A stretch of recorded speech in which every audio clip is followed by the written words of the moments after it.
like we are live. So welcome everyone. This is a bit of a new thing that we're doing on this channel. I am very excited to start doing these and to have our debut interview be with Marc Zicree here. He's a writer and producer of hundreds of hours of TV pilots and feature films, including Star Trek Next Generation, Sliders, Babylon 5, a whole bunch of things, including books as well, such as The Twilight Zone Companion, Guillermo del Toro's Cabinet of Curiosities, which I kind of want to hear a little bit about too. And then Marc and his partner Elaine just founded the Space Command Studios and are writing, directing, and producing Space Command in addition to a bunch of other projects. So welcome, Marc. Thank you for being here. Thanks, Erin. It's a pleasure. Good. So, yeah, do you want to just kind of give a quick introduction in your own words? And Yeah. Well, clearly, behind me is not a green screen. Behind me is actually some of my collection of books. So you can definitely tell what kind of a science fiction weirdo I am.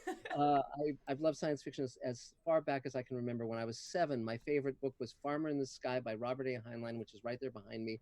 And so I grew up reading Heinlein, Asimov, Arthur C. Clarke, all the classic science fiction writers. And Star Trek debuted when I was 10, and read The Making of Star Trek when I was 13, and that set me on the path to wanting to become a writer, producer in TV.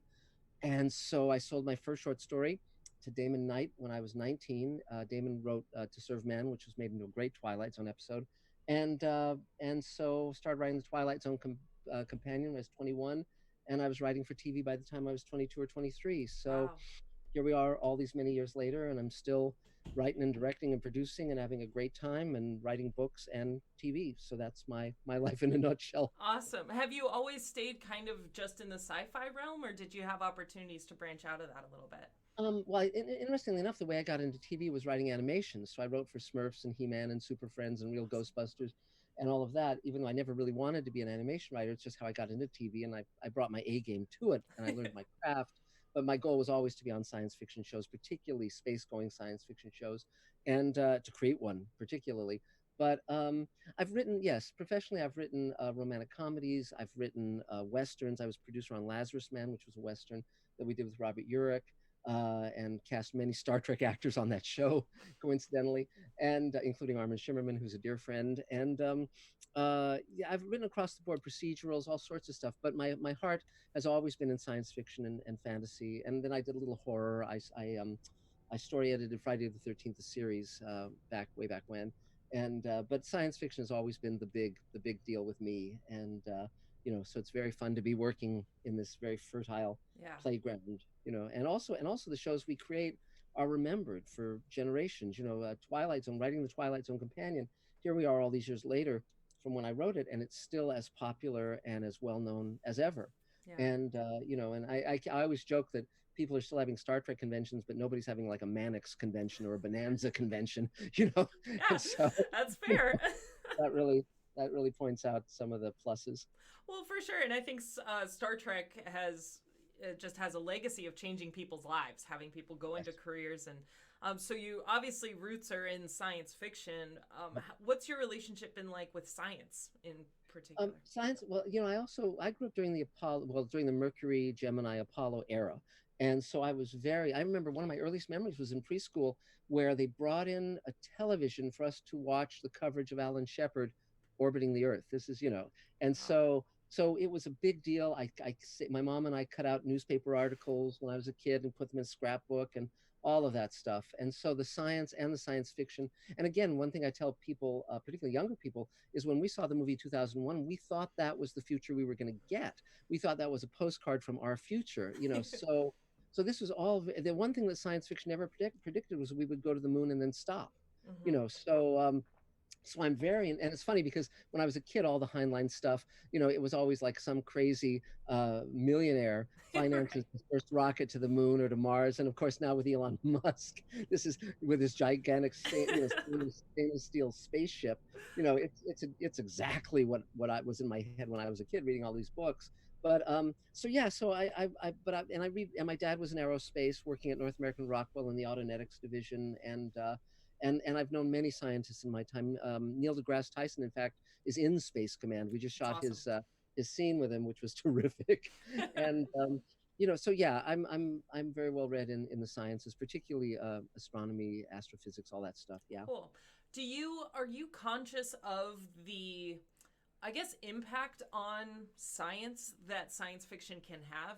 We talk so Hugely. much about that relationship, so. Yes, yes. Well, one thing that's really amazing is I realized when Star Trek first aired, because I caught up with Twilight Zone a little later, but Star Trek, when Star Trek came on, I was 10 years old, and that was like some people find heroin, I found Star Trek, and I and it was sympathize. yeah, and I mentioned to you earlier, Aaron, that I recorded each episode of Star Trek on reel-to-reel audio tape just in case the show never aired again. Because back then there were no VCRs. If you wanted to revisit a show, you either read the books, like the James Blish books of short stories from Star Trek, or you listened to the audio. And so I was a little 10-year-old with this big, massive reel-to-reel tape recorder, and so that was, but every episode of that show was so different from anything that had gone before, starting with the Man Trap, the first episode that aired, the one that George Clayton Johnson wrote with the Salt Vampire, and the one that really knocked me for a loop was City on the Edge of Forever, because every TV show I'd ever seen up until that point, the hero always saved the girl. It was just written in stone. And in that episode, he throws the girl under a truck, Yeah. literally, and it taught me that a TV show, 1 hour of a show, can change your life forever for the better. That it can teach you a profound truth about your life. And the profound truth in City on the Edge of Forever that Harlan Ellison wrote was that there'll come times in your life where doing what's right will break your heart, but you still have to do it because it's what's right. Yeah. And so I got to know Harlan very, very well. And again, Harlan's whole thing was, don't waste your audience's time. You have to dig deep inside yourself and tell a story that's unique to you, that comes from your heart, that you haven't seen before, but that still fits within the parameters of the show you're working on. And I took that lesson very much to heart, and that's kind of been the governing principle in my entire career. That's awesome. Yeah, City on the Edge for Forever, I think, is so impactful for people Yes, from a storytelling. Everyone kind of remembers when they first watched it, yes, yes. what Well, well, what that did well, for it, them. Well, it's funny because years later, I found out that there were fans doing these Star Trek episodes. There was a Star Trek fan show called Star Trek New Voyages that was getting more viewers online than Enterprise was getting on Paramount at the time, on the Paramount network. And so I checked into what these guys were doing, and they were doing all these episodes with all these amazing Star Trek actors and so forth.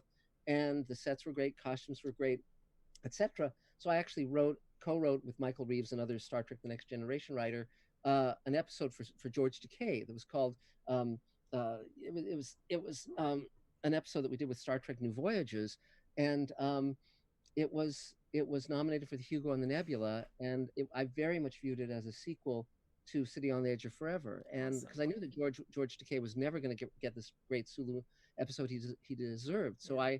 I wrote and directed and executive produced it, and I had final cut on it contractually. So I spent a year and a half on making that episode, Wow. and I'm hugely proud of it. So it's on my Mr. Sci-Fi YouTube channel where people can watch it. But that Awesome. was phenomenal. Yeah, I mean, I was going to ask what your relationship with fan driven fiction is, but I think you kind of Yes, answered that a little bit. yes. Well, the fascinating history of science fiction is that the fans became the writers. So, for instance, when you had amazing stories in the 20s into the 30s, a lot of those writers, a lot of those fans, like Ray Bradbury, became the major writers of the next generation. And they were writing fan fiction before. Like, for instance, the first thing that Ray Bradbury ever wrote was he was a huge fan of John Carter of Mars by Edgar Rice Burroughs, Yeah. and his parents gave him a toy typewriter when he was 12, and he wrote a novel, a sequel to John Carter of Mars when he was 12. Wow. And so that was fan fiction. And now that we all have cameras in our pockets, Yeah. video cameras, it's only a natural extension that what was written fan fiction would evolve into video fan fiction. Awesome. And but I don't differentiate myself from the fans. I'm a fan, and I'm just creating what I want to see. Yeah. And so that's the great fun of it. And I can now have a much more direct relationship with my fans because of the internet, Right. and I really welcome that. That's great. So I just want to mention before we carry on with that, there are a few people who are watching this live. So thank you for being here. If you do have a question, you can feel free to throw it into the chat. We'll include those as well. Otherwise, you're free to sit back and just watch our conversation. But speaking as being a sci-fi fan, going into the sci-fi realm, how did it feel to land a Star Trek job? And can you talk a little bit about that process for you? Yeah, yeah. It was pitching to Star Trek. Well, first of all, when I was story editing Friday the 13th, we were on the Paramount lot. And so I got to see the cast of Next Gen before the show ever aired. And I remember they would eat, I would eat in the executive dining room, and they would too. And they would all sit at a big table in costume, in makeup, Jonathan Frakes and Brent Spiner and everybody. And I remember one time Jonathan Frakes got up probably to go to the men's room or whatever. And he, as an actor, he was aware that all eyes were on him. And so he was kind of preening and he walked right into a column and face first into a column. So that was the perils of the acting life. And but when Star Trek was open to pitches, I mean, I was very eager to write for Star Trek, and even though I was ongoingly writing, as you mentioned, for many other shows, and but the challenge with Star Trek, which is a challenge I welcomed, was to come up with something that not only wasn't something they had done before. And as they did more and more Star Trek shows and Star Trek books and Star Trek comics, it was like there were so many stories. So you had to be aware of all of that, but you had to do something that was new and profound and truthful. And because Harlan Ellison told a great story once that really stuck with me. He when he pitched City on the Edge of Forever and wrote that great episode. But another friend of his who was a writer once came to him and said, and he was laughing and proud as punch, and he said, "I just pitched the original Star Trek." He said, "I just pitched Fly to the Phoenix, and they didn't recognize it, and they bought it." And Harlan said, "You cheated not only them, but yourself, because you Wow. could have taken something from your heart that was true and meaningful and would have been seen by millions of people, and you squandered that." Now, the episode that he sold was Galileo 7, which isn't that bad an episode, Right. but it's not City on the Edge of Forever. And so, but I really live by that story and by that anecdote. And so, so the fun part about pitching to Star Trek was I would spend 2 weeks minimally just working up ideas and generating a whole bunch of shorter ideas, then building them up until I had a handful that were beginning, middle, and end. And then, so I might work up 100 stories to go into pitch to Star Trek, and so, but fortunately, I was able to come up with two stories that were ones that had never been done before on any version of Star Trek. The first was First Contact, which was the episode, not the movie of that title, Right. which was what happens when a planet develops warp drive and suddenly the Prime Directive switches off and the Enterprise is sent to make first contact, and that was great fun. And then on DS9, Far Beyond the Stars, which I'm very proud of, and that has a whole story behind it and so forth. But yeah. Yeah, before, because I do want to talk a little bit about Far Beyond the Stars, but we had a question in the chat that asked if your dad worked at Rockwell, was he involved in the space shuttle orbiter, or was that No, before or he was after? primarily working on the F-15 contract, but but certainly he and I both were very aware of what was going on in the moon program. And ironically, our composer and co-producer on Space Command, David Raiklen, his father was one of the main scientists on Apollo. So his father oversaw Werner von Braun, so he was above Werner von Braun in the food chain. So that's pretty, so my composer remembers going to the launch of Apollo 11 when he was a little boy, Wow. and that's pretty astonishing. So Yeah, I that's mean, amazing. yeah, So yeah, carrying on to Far Beyond the Stars, because I think with yes, everything that's going on in the world right now, we've been talking about ways that fiction has captured kind of some of these moments, these big turning yes, points in society. yeah, Far Beyond the Stars is, for me, it really is kind of like City on the Edge of Forever. That it just sticks with you. yeah, That you can't forget watching that. And yeah. so I think I'd like to hear your development process a little bit, Sure. and then maybe talking about after that how how we ended up with the end product that we did. Yes, yes, absolutely. And speaking, by the way, of Deep Space Nine, this is the gold press latinum that Yeah. Armin Newman signed to me on the set, and on the back it says signed to Mark, one of the kindest men I know, and worth all the latinum in the quadrant. Oh, So that's pretty hilarious. that's So fabulous. yeah, so very fun, very fun. Quark So gave you some latinum. That's you huge. did, you did. So when currency collapses, I'll have that to work with. So and Awesome. then somewhere over here, I have Worf's nose, the little appliance. That's Oh, and also with Space Command. By the way, this is a creature that we're building right now. Ah, I love it. That's the concept sculpt. So okay, so Far Beyond the Stars. So before I tell you about the development of it, one of the most profound moments I had with that episode was a couple of years ago. I was invited to the Las Vegas Star Trek convention because they were going to screen. It was like the 20th anniversary or 25th anniversary, whatever, of DS9, and they were going to screen that episode. to the audience, and then all of us, the cast and writers and so forth, producers, we're all going to go out and answer questions and talk about it. And in the green room, they were running the feed from the auditorium, so that's where the actors wait to be called on. And and it was amazing because normally in a green room they would be running episodes of Trek and no one would be paying Yeah. attention. Actors would be calling their agents and people would be talking or eating food or whatever. I went into that room and it was the entire cast, all the leads of DS9 and the leads of Star Trek Discovery, and they were watching this episode. Just you could hear a pin drop. They were Wow. so moved by it and so astonished by it. And um, when Jake, when he sees the cops murder, the young man, and says he was trying to break into a car, and they said, well, he had a weapon, that's why we shot him, and he said, you murdered him, he didn't have a weapon. And to see that in the milieu of now, of Black Lives Matter, it was so prescient and so true and so daring for a network and a studio, a major network and studio, to release that and have that be, you know, this is the truth that we know that's on the streets, and we're Right. validating your view that cops murder black people, Yeah. and that was terrific. That was just terrific. The genesis of it is pretty interesting. Um, one of my great friends was Theodore Sturgeon, and he was one of the great writers of the original Star Trek. He wrote Amok Time and Shore Leave, and also a great writer of science fiction. In fact, this is one of his books, More Than Human, Nice. came out in the 50s. And so as soon as I was old enough, I took a writing class from Ted when I was 19, and we became very good friends. And he was one of the giants of science fiction, and he'd go to conventions and he'd be treated like a god. And yet he was living, when I knew him, he was living this little impoverished life. He was living in a courtyard apartment complex in Silver Lake with Michael Reeves and some of the other science fiction writers, Pat Murphy. But his room wasn't even an apartment; it was a converted laundry room. And I remember the lintel of the door, because it's like a place that a Morlock would live. It was so small, and I remember hitting my head against the lintel of the door because it was like not a normal sized door.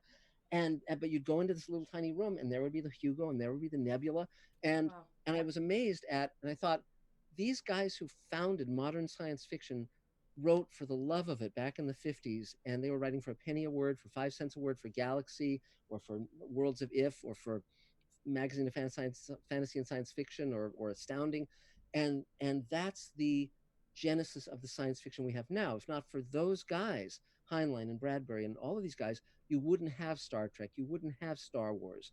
And I so first so the and then Harlan Ellison, who as we mentioned wrote City on the Edge of Forever, he did this great audio cassette reminiscing about what it was like to write science fiction in the 50s. And he mentioned that back then in New York, there was a certain day that the different magazines would get the cover art, and often the cover art was painted before the stories were written.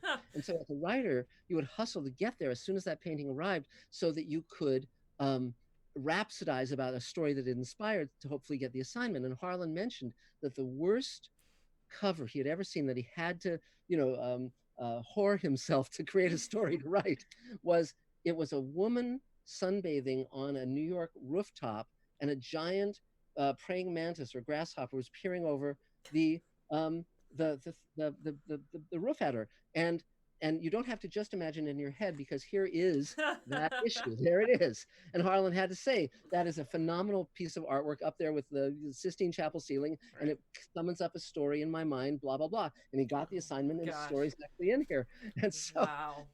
those were that was the beginning of it. I knew I wanted to do a story where the Deep Space Nine characters were back in the 50s as science fiction writers, and and you would get to see the actors without their makeup, because Armin Shimmerman, by then, when I saw Armin on the pilot of DS9, my friend Les Landau was a director and he and I were doing a pilot together, and I said, I want to meet that guy, Armin.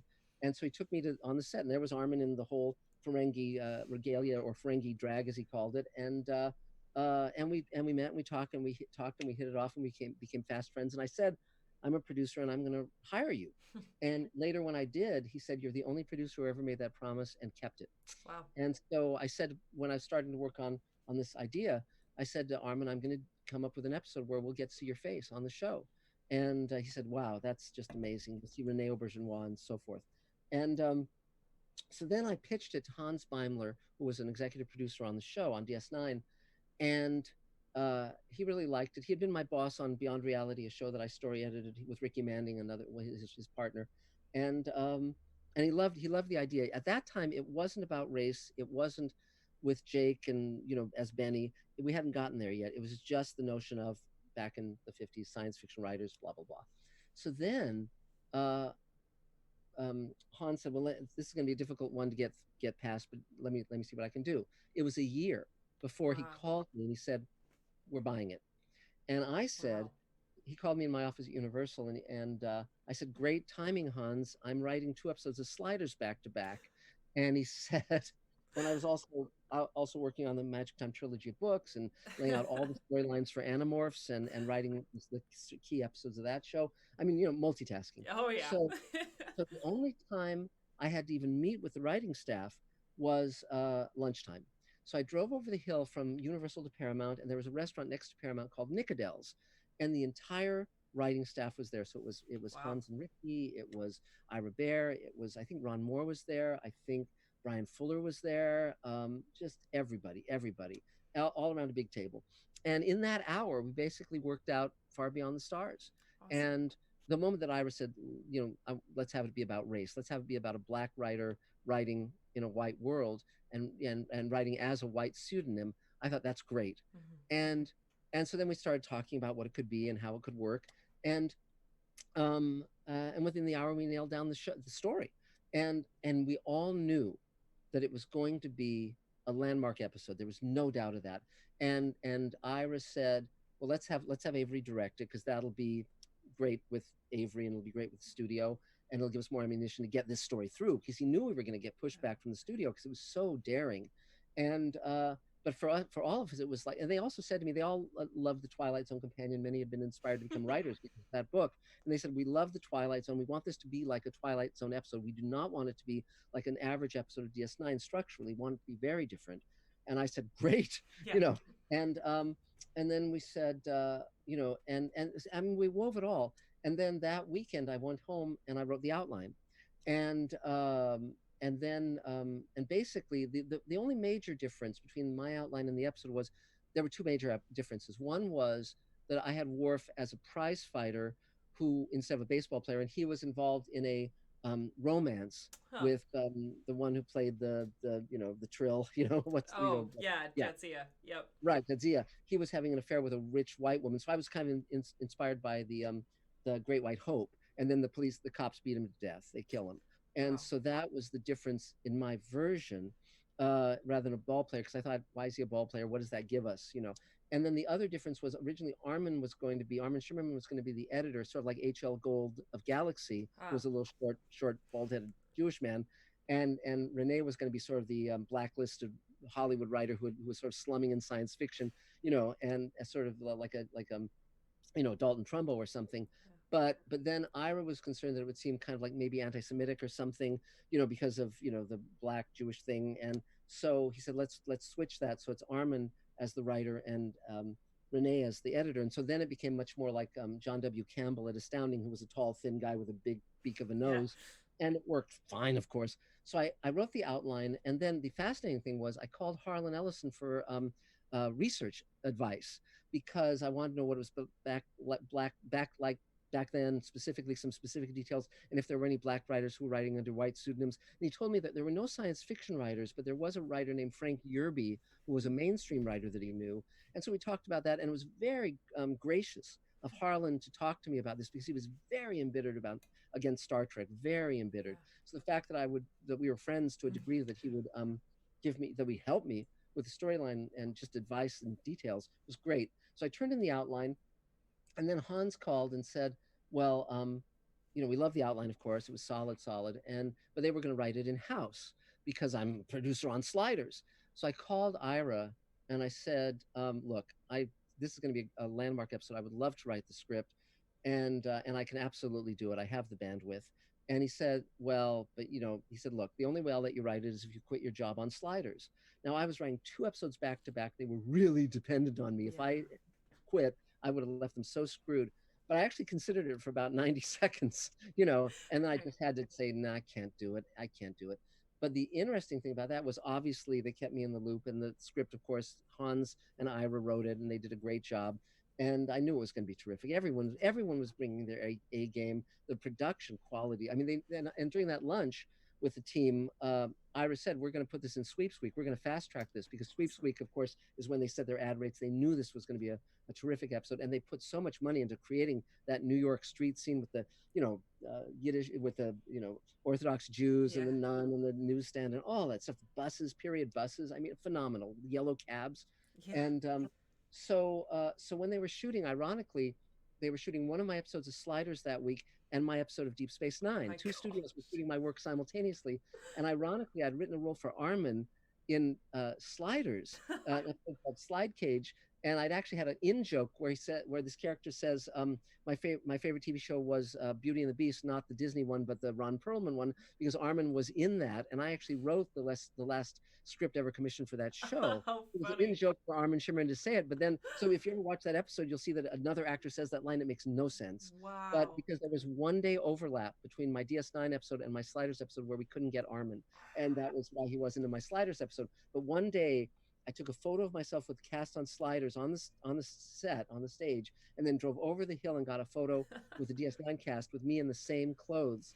And I remember they were shooting a scene in that it was the most boring photograph ever, by the way, because they're all in suit and tie on that magazine thing, which was actually a Right. set, the magazine office, but they looked like really boring people. And but Avery was directing it, and he's kind of looking at me because I knew Armin, but Avery didn't know me, and so finally said, "Okay, cut." And he said, "Everyone take a lunch break." And so I walked up to him. I said, "Hello, Mr. Brooks. I'm Marc Zicree. I came up with this idea." And he said, "Everybody, stop!" And they all stopped. And he put his arm around me and he said, "Say to them what you just said to me." And I said, "I came up with the story." He came up with the story, and then they all applauded me. So That's I took amazing. a photo with me. So it was quite wonderful. And the episode, of course, we all knew it was going to be a gem, and it is. Yeah, And it I'm is. hugely proud of it. Yeah, how did that feel? Because I think I was at that Vegas convention giving a science Yes, talk on the yeah, other side. yeah, How did it feel for you to be up on the stage and getting, again, I feel like that's a lot of it is going from the fan to being up there and then being able to be surrounded by the fans in that position, yes. It revisiting was this. it, it was an interesting experience. I decided when I was up on the panel to really tell the genesis of the episode. I went on for a long time, which I probably shouldn't have, because there were a lot of people on the panel. But I thought this is the one shot I'm going to have at really getting it on the record, where it wasn't just, oh, I pitched something and then they took it and they ran with it. Right. That which was not what happened at all. It was very much, um, we were all in agreement. We all knew it was going to be brilliant, and I had, as of course, I have an episode, I have like an encyclopedic knowledge of that period because so many of those writers were my friends and mentors. And I read extensively growing up, in the genre. But it was phenomenal to be in front of the fans. But I had no doubt that that episode would last. I had no doubt that it would stand as one of the great science fiction episodes on any show, and that Deep Space Nine would last because science fiction. I mean, all the shows that I loved when I was a kid are still being watched. There's still Star Trek, Twilight Zone, etc. Science fiction has a currency that lasts over the decades and over generations. And so this is not a surprise to me. I'm very gratified. Yeah. I'm very lucky to have written for so many iconic shows, but also, I'm still actively working as a writer, director, producer, and I have even more power now than I had back then. Right. I mean, I had a lot of power back then too, in Yeah. terms of getting my work on the air. But so also one thing I was doing in reuniting with Nana Visitor and the cast and also the Star Trek Next Gen cast is I was talking to them about Space Command and talking about them Right. about so Nana Visitor, I've written a role for her in the new show I'm creating with Rocky O'Bannon, and there's a role Awesome. for Bob Picardo, and Jonathan Frakes. I said to him, it's very funny because I said to Frakes, "Are you still acting?" And he said, "If someone's asking," I said, "Well, I'm asking." So Awesome. so yeah, so I view these as wonderful underutilized actors. They're Yeah. brilliant, and sadly I actually was writing a role for Rene Auberjonois, so sadly we lost him. Yeah. But again, these are phenomenal actors, and I'm honored to be working with them. And so to be on any podium with them, and I think Ira Bear was just a brilliant showrunner. Yeah. Uh, but again, TV does not treat showrunners with the respect that we treat our major novelists, Right. and that's really a pity. And that's sort of why I'm doing what I'm doing with Space Command, because I don't need uh, some executive to tell me that I need to put in a cute little kid or a funny robot or whatever. It's Well, yeah, that actually transitions really well because I was gonna ask. The thing that pleases me so much is that you had this story that is obviously close to your heart, and it's for a franchise that's close to your heart, and that it bore out in a way that you're happy with. Because there's yeah, so many times where we have these babies and we put them out there, and then it yeah. turns into a mutant, and it's like it's not what I It's wanted. great. I'm I'm not bitter at all, because and at any point in my career, because again, Harlan Ellison and Ted Sturgeon and Matheson and all these, George Clayton Johnson, they were all my advisors, my mentors, my teachers. And I learned, like, I mean, if you look at Kick the Can, which is this amazing Twilight Zone episode that George Clayton Johnson wrote, I mean, these guys understood that TV was not a bastard medium, that it had an enormous power to move people and change people and and do so many things to show people that they weren't alone in their own lives and all of these things. And so one of the battles I fought early on in my career, even when I was never a staff writer. My entry level position was story editor, but I always said to my bosses, um, I much prefer that my writing be what gets out to my audience, and I'll do as many rewrites as it takes, but I prefer not to be rewritten. And they honored that, Ricky Manning Wow. and Han and all these wonderful people I've worked for. And so if you see a show with my name on it, I'd say 90, 95% of what you see on any show is what I came up with, what I intended. And so I don't feel that television has screwed me over at all. I'm not embittered at all. And every That's day I good. wake up, it's like my birthday every day because I get to do this stuff. It's wonderful. Yeah. How's your balance, because you're also a novelist and have written Mm, books? yeah, How's that balance for you? Do you jump between them? Are they one and the same for you, or is yeah. it? I'm primarily a TV writer. That's my favorite medium. Yeah. I love the power of it. I love the fact that I can, I mean, I was a visual artist before I was a writer. My degree is in painting, sculpture, and graphic arts, and I was having gallery shows when I was a teenager. And so I love working with visual artists like Ian McCaig and many of the people I'm working with. And so I enjoy that aspect of it. I can write novels, and I'm good at it, but it's not. If I spent the rest of my life sitting alone in a room like my novelist friends, I would go insane. Yeah. And there are all these pale, pale people. They don't go out in the sun, and and Magic Time, which is this trilogy of novels I wrote. My intent is to make that as a show. And I wrote a role for Armin Shimmerman. I've written a role for my friend Christina Moses. I mean, it's like we're going to definitely be making that, and it's just sort of like, well, when there's a whole lot, bunch of projects that I'm going to be making. And now that I can sort of raise money, which I never know I could do before, I have a knack. Um, there's nothing to stop me other Yeah. than just time and energy. Well, and I suppose too, having something like that where you develop the novel form of it, if it's a medium that you can work in, that's Yeah, awesome, because I can't write prose novels for the life of me as much as yeah, I've tried. And screenwriting comes naturally, but not yeah. novelizations at all. My inspirations when I was a kid were, as I said, I noticed that Ted Sturgeon and Harlan, all these writers, and David Gerrold and so forth, Richard Matheson, they were all writing novels and TV shows Yeah. and movies, and Rod Serling was too, and Ray Bradbury was too. So for me, writing TV shows and movies and books seemed like a very natural flow.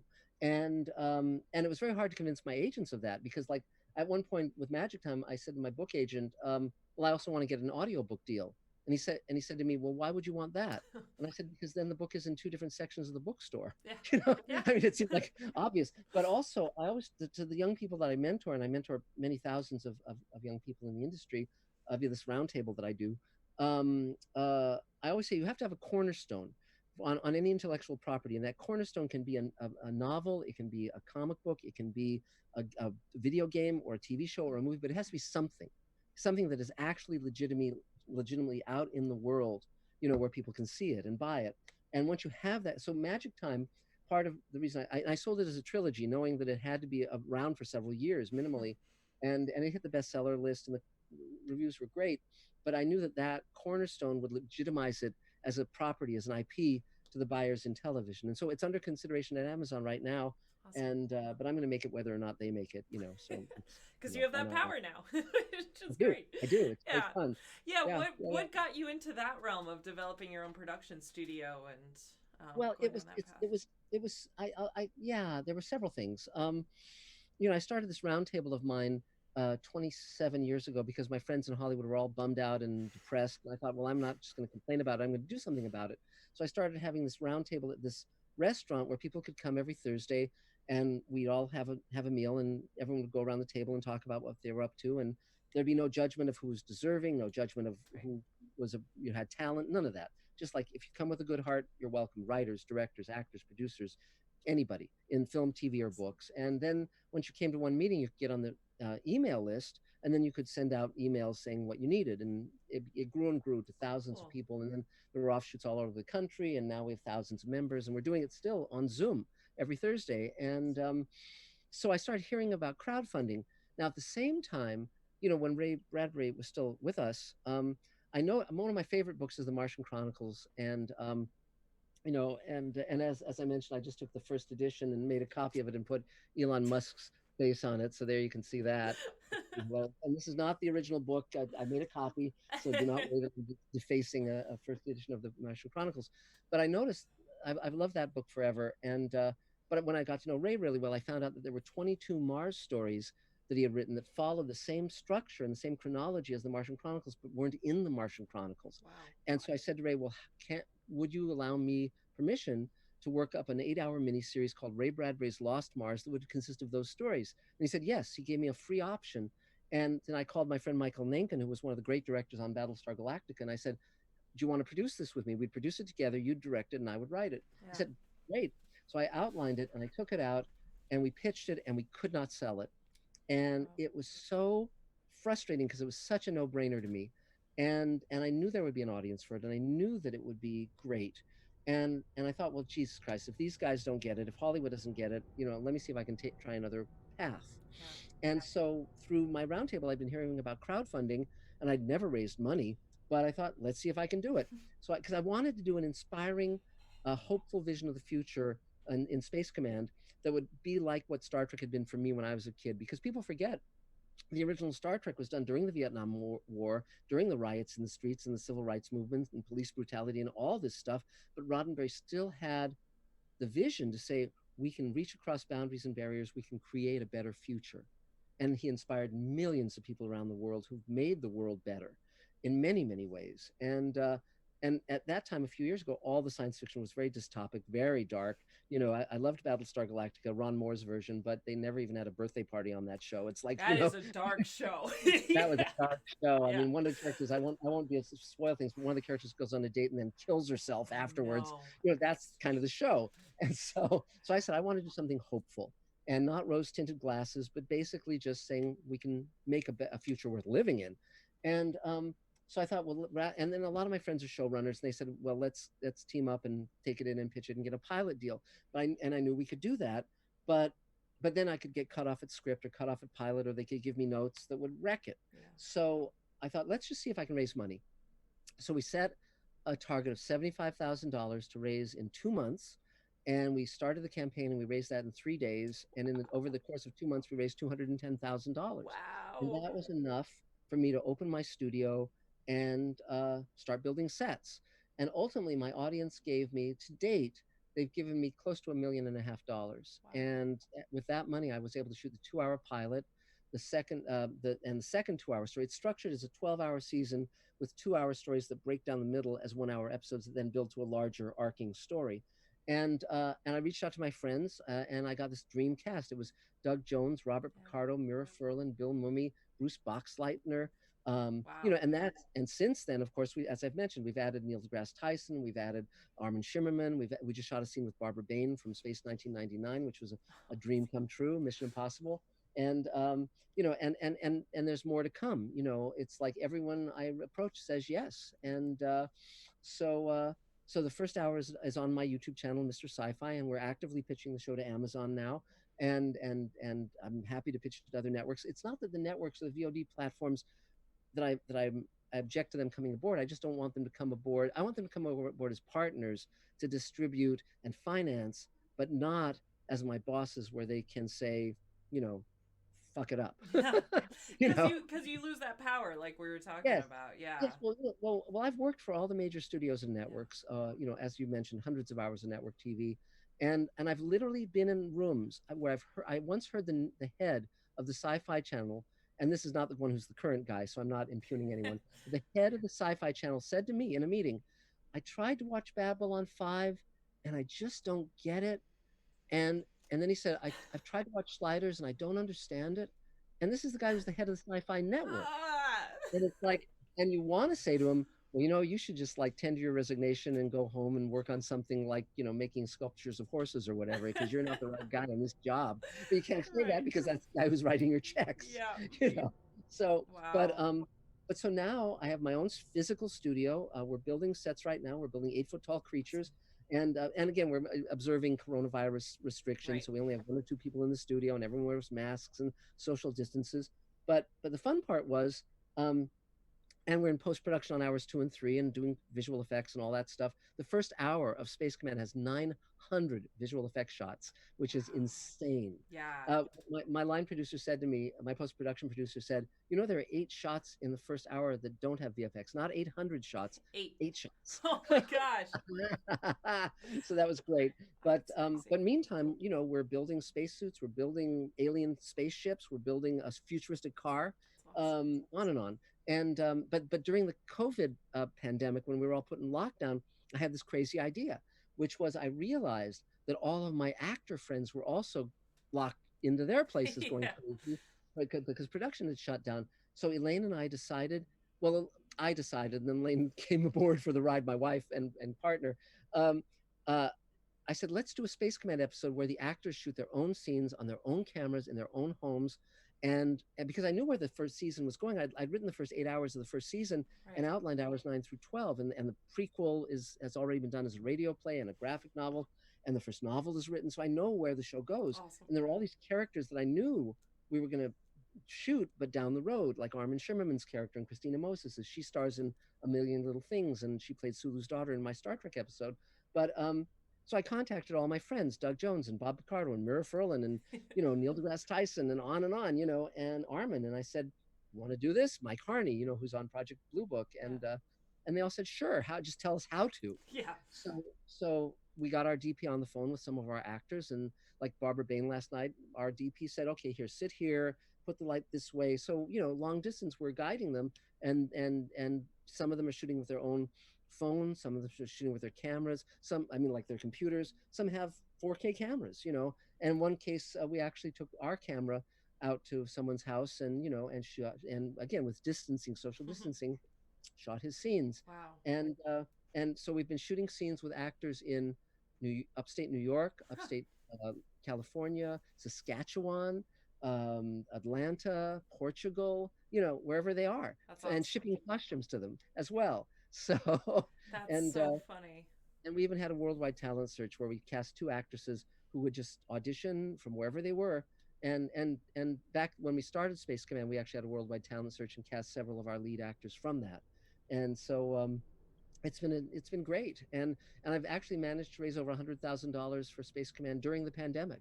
Oh So wow. that's been a real um, testament to the fans and to what we're doing. That's So really good. great, Well, we I'm happy. can't, yeah, and if people are watching on the chat, we've posted links. We've been posting links to that channel, Great, so you can click on great. it there, see it. And then as well, I'm not gonna let you go as a science consultant without talking about what your relationship with science consultants have been, and because I always Yes, find sci-fi authors. There's science fiction, and it's a yes, spectrum where you fall, and just kind of yes, where you fall and how you go yeah. down that path. Well, it's really funny because Ray Bradbury used to joke that he wasn't a scientist, and that like he even knew when he wrote the Martian Chronicles that it wasn't scientifically accurate with a breathable atmosphere, all that stuff. But he said, "Hell with it, he doesn't care." And Yeah, so some do. it's Yeah. fiction, fiction. But it's funny because when I outlined Lost Mars, I had to come up with a couple of scientific rationales that would allow for a Mars like Ray's, and so I came up with a couple of scientific rationales. But I always try for scientific or pseudo-scientific, justification, because obviously with sliders you weren't gonna, you'd Yeah. have to have a pseudo technology, and obviously with time travel you have to do the same. Um, but I've been in conversation extensively with scientists at NASA and JPL and the real Space Force, the Air Force Space Force, Right.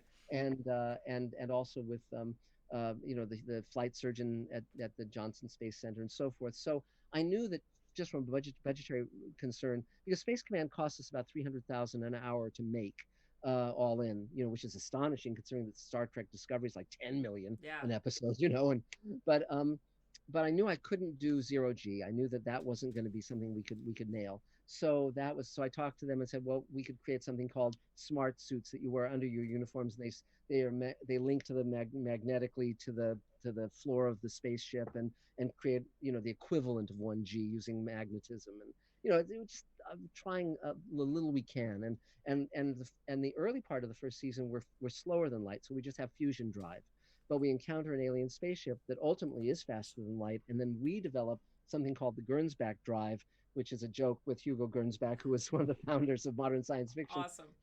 And it goes into M space, and it allows faster than light travel, but our prototypes are extremely dangerous and very, very unreliable. So and then they get more reliable over the course of the show. And so I love doing all that stuff, and you're not going to be able to have it be 100% accurate. The Expanse does a pretty good job, all Yeah. considering, but and then Star Trek has its better moments and worse moments. Hopefully they're gonna get better. Yes, yes, yes. Well, as long as they're not using the mushroom drive. At least, yeah. I mean, Yeah. that's. I have to say, I was not on board for seasons 1 or 2, so Oh yeah. that's Oh yeah. throw my hands up in Absolutely. that. Absolutely, absolutely. But again, Star Trek, the original Star Trek, they were talking to the scientists Yeah. as well, and you can really see it in what they designed, because the Enterprise was not like any spacecraft you'd ever seen in any science fiction TV show or movie. It was so cool and so different, and I loved it. And it was, again, not a ship designed to go into atmosphere, and that was very clear. And even though they broke that a couple times, Right. but but yeah, and so, but again, I see us all as one continuum. It's science fiction and science, and the fans and the writers and the scientists who grew up with Star Trek, and that made them want to become scientists, and and the astronauts. I mean, to actually talk to a real astronaut is so cool. And to get when I got a tour of a couple tours of SpaceX, I mean, I I'm really hoping Elon gets to Mars. I mean, I think it's going to be him or the Chinese, because I don't think NASA's ever going to be able to send men to Mars, because they're always dependent on the whims of the political, moment, and that makes it very hard for them to.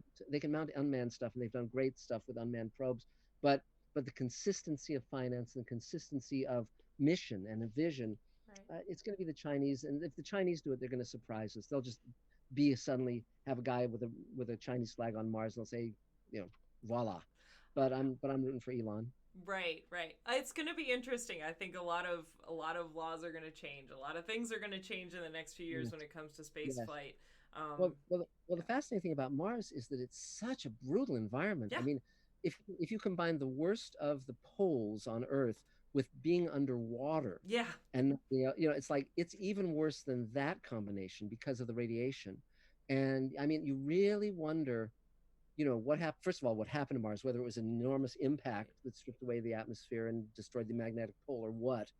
But clearly there was a time back, 4 billion years ago, when it had, much more of an atmospheric. It had waters, seas, all of that on the surface. I mean, phenomenal. And I believe, I hope that there's life on Mars. If it's either fossils or it's in those caves, with the Yeah. water. That's where it would be. That's the only place. It certainly couldn't be on the surface with that kind of radiation. No. So unless it's tardigrades and mushroom drives, and off we go. So Well, yeah, I mean I think those underground lakes are certainly a good place, and I always want us to go check out Europa as well, to not have yes, my not God. have And crude Titan, flights out and there, Titan. but yeah. Yeah, but Europa, Titan, a lot of the outer moons. I mean, in Space Command, I have them colonized, and it's interesting because I have a battle on Titan in the first episode where the synthetics, the synthetic humans, basically androids, are fighting. The British have the rights to Titan, and so there's an uprising against the British forces. So the mercenary synthetics are fighting without breathers, of course, because they're Right. artificial. But all the mercenaries have thrown together ad hoc spacesuits from whatever they could, and they're Awesome. fighting and they're getting disintegrated, including myself, by the way. If you look closely, the guy who gets disintegrated in that scene is me, Awesome.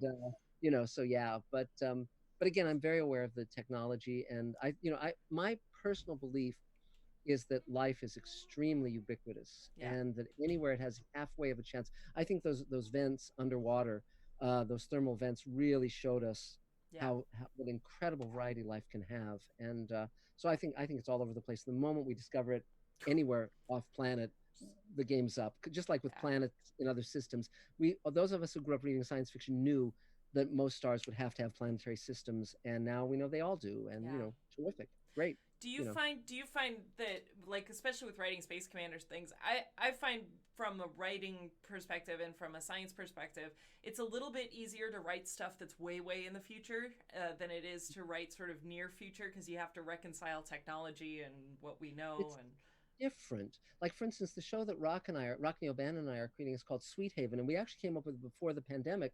And basically, a genetically altered disease gets out of hand and kills everyone in the world under 60. And so oof. the people 60 and above have to figure out how to keep humanity going when they can't reproduce. Oh my gosh. And and it's gonna star Michael Harney. I've written a role for George Takei. I've written roles for Nana Visitor and Gates McFadden. Bob Picardo and Mira Furlan are going to be in it. It's going to have an amazing cast. And again, we're going to finance 6 pilots for 6 different shows uh, through our audience, shoot all 6 pilots, and then go to the VOD platforms with a package of 6 Wow. shows. And one of my other partners on that project, it's called the Showrunners Network. And one of my other partners is Mark Fergus, who he and his partner created and run The Expanse with Narain Right. Shankar. And so, we'll see how all this goes, but I can pull the trigger on myself. So, Yeah. why not? Awesome. Awesome. Well, thank you, Mark, for being here. I really appreciate your time and sharing all these stories with us. And thanks to You're everyone welcome. who's stuck around and Yeah, watched. And we'll be it's putting great. this on YouTube. So, Great. And any final parting words you'd like to share? yes, yes. We're going to be having an online live streaming day-long Space Command convention June 28th, Sunday, June Awesome. 28th. We're going to show the full hour of the first episode, and then we're going to have debut the 2-hour pandemic episode, Ripple Effect, and we'll have panels throughout the day with our stars and many of our cast and crew, and we'll take questions from the audience. It's going to be an event to remember. So I invite everyone watching this and their friends and their families to come join us online for that. Awesome. Sounds good. Well, thank you again, Mark. I really appreciate it. And thanks for Thank everyone you. watching. And we will catch you next time. All right. Thank Have a you very good one. much. Bye.